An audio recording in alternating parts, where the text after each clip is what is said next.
Iran యుద్ధం రోజురోజుకి తీవ్రతరమవుతోంది. దీంతో చమురుపై ఆందోళనలు వ్యక్తమవుతున్నాయి. చమురు నౌకల రవాణాపై ఇరాన్ పట్టు సాధించడంతో ఇంధన సంక్షోభంతో ఆర్థిక సంక్షోభ భయాలు వెంటాడుతున్నాయి.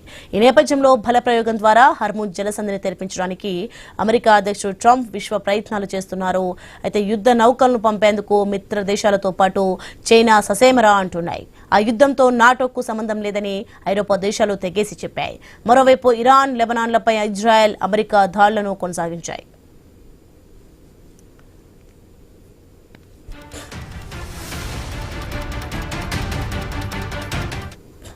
ఇక అటు ఇరాన్ డ్రోన్ దాడితో దుబాయ్ ఇంటర్నేషనల్ ఎయిర్పోర్ట్ తెరిచిన కొద్దీ గంటల్లోనే మూసివేయాల్సి వచ్చింది. గల్ఫ్ దేశాల్లోని అమెరికా స్థావరాలపై, ఇంధన మౌలిక వస్తువులపై ఇరాన్ దాడులను కొనసాగిస్తోంది.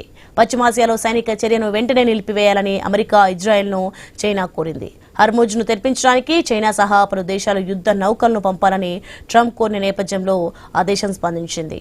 అన్ని వైపుల నుంచి దాడులను వెంటనే ఆపాలని చైనా సూచించింది.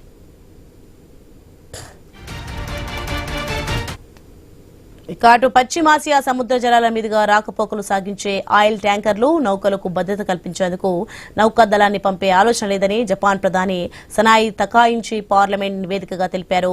తమ నౌకాదళాన్ని హర్ముజ్ వద్దకు పంపే అంశంపై ప్రస్తుతం అమెరికాతో చర్చలు జరుపుతున్నట్లు దక్షిణ కొరియా తెలిపింది. హర్ముజ్ జలసంధిపై తాము అమెరికాతో ఎటువంటి ద్వైపాక్షిక చర్చలు జరపలేదని భారత్ కూడా స్పష్టం చేసింది.